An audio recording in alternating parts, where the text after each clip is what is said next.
Bom, então está feito, está organizada a coisa de tal forma que eu preciso confinar, né, a minha gigantesca matriz em uma matriz menor. Eu preciso convertê-la de um valor maior para um valor menor, os índices de um valor maior para um valor menor. E como é que eu faço essa conversão? Bom, essa conversão pode ser feita simplesmente usando o resto da divisão.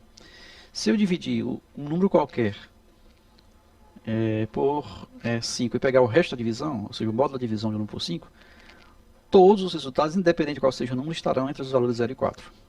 Então, se o 0 estará valor 0, o 1 estará valor 1, o 2 o 5, por diante, até o 5 que será valor 0. O 6 já será valor 1, e o 7, 2 e assim por diante. Então, não importa quanto eu aumente aqui, o módulo da divisão será sempre um valor entre 0 e 4. Então, aqui está uma linha de equivalências, os zeros até 4 são equivalentes. Do 5 em diante, eles voltam e se repetem do 0 ao 4 e assim por diante. Então, dessa forma, eu posso perfeitamente confinar uma gigantesca quantidade de números a valores específicos, eu usando o módulo da divisão. No caso, eu poderia usar o módulo de divisão por 27, então eu estaria uma tabela, ou 50 mil, sei lá. Esse número aqui será sempre o valor máximo que eu quero da minha tabela. Se eu quiser uma tabela com 50 mil itens, eu divido os números por 50 mil. E assim por diante. Bom, quando eu faço essa conversão, eu perco a garantia de que dois elementos distintos não possam usar o mesmo índice. Então não há mais garantia que dois elementos distintos usem o mesmo índice. Ou seja, não há mais garantia que não haja colisão. Que nós dizemos colisão. Por exemplo, e há exatamente a colisão. Se você pegar a palavra desmystify e pegar a palavra melhoreço, existe um certo tamanho de palavra em que essas duas palavras vão se combinar, vão se colidir, né? Vão dar o mesmo hash. Dependendo do tamanho que você pega para elas, elas vão dar o mesmo hash. Então eu tenho que encontrar uma solução para evitar o problema da colisão.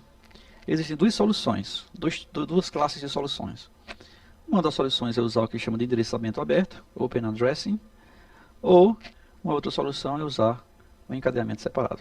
O endereçamento aberto é simplesmente você encontrar uma nova posição para a palavra que veio de ter um valor que já existia. Então, se uma palavra acabou de ser transformada em hash e esse valor já existe, então você encontra uma nova posição para esta palavra. Isso se chama endereçamento aberto. E do outro caso é você colocar em cada posição, ao invés de simplesmente uma palavra, colocar uma lista das palavras que dão aquele hash. Ou seja, eu fazer uma cadeia de lista de palavras que dão aquele hash, que se chama encadeamento separado ou separate chaining. Bom, vamos ver agora como funciona o endereçamento aberto. O endereçamento aberto é simplesmente você procurar dentro dos espaços vazios subsequentes à chave ou à posição calculada, um que esteja vazio para que você possa inserir o seu dado ou a sua string, né? Então veja só, se você tem, por exemplo, as palavras e numa posição qualquer está lá a palavra desmystify e você quer inserir lá a palavra melhoration, quando você calcula o hash disso aqui, verifica que lá na posição que você vai colocar essa palavra já existe alguém. Então você simplesmente procura a próxima posição livre e insere a palavra sem problema, o string sem problema.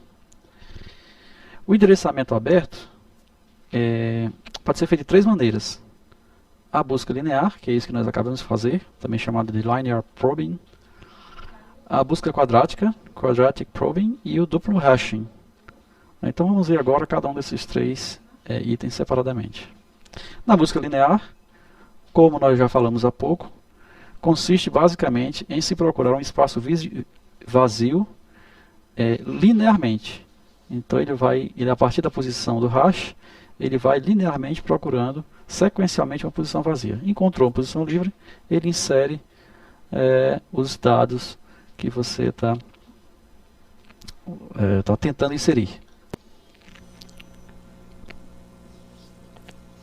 E então, como é que eu procuro uma informação específica na minha tabela? A busca ela acontece mais ou menos da mesma forma que a inserção. Eu solicito a informação que eu quero buscar, calculo o seu hash, verifico que na posição em que eu calculei o hash, a palavra que eu procuro não está, o string, o dado que eu procuro não está lá. Em seguida eu vou procurando nas posições seguintes até que essa palavra seja encontrada. No caso aqui, então, a palavra foi encontrada algumas posições à frente da sua posição hash original. Bom, e essa busca aqui foi bem sucedida. E ela será sempre bem sucedida se a palavra não estiver na tabela. Como é que eu faço? Bom, aí é o caso da busca mal sucedida. Então imagine que ele tem a palavra, ele busca sequencialmente após a posição do hash, e se ele encontra uma célula vazia, né, um item vazio nessa sequência, então ele sabe que não é possível ele estar após o vazio. Então essa busca foi mal sucedida. É assim que a busca linear funciona dentro de que ele chama de uma tabela hash, né?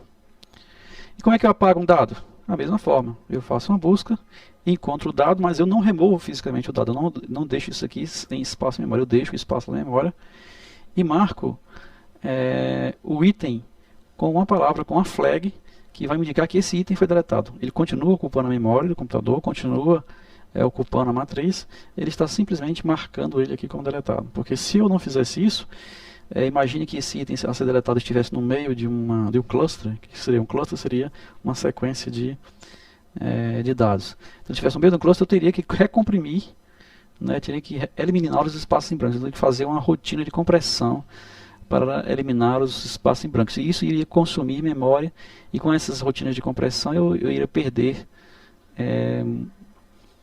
a grande vantagem que a tabela hash tem de me permitir uma busca, uma inserção e uma deleção em alta velocidade.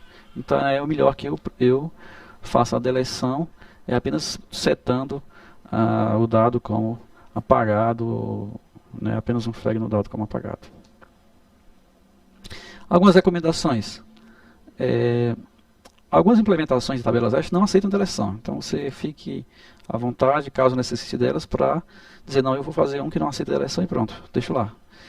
A deleção, se for usada, ela deve ser usada eventualmente. Isso reduz a eficiência das tabelas hash, e principalmente se você resolver fazer uma compressão da tabela depois, aí é que vai reduzir, acabar com a eficiência total das tabelas hash.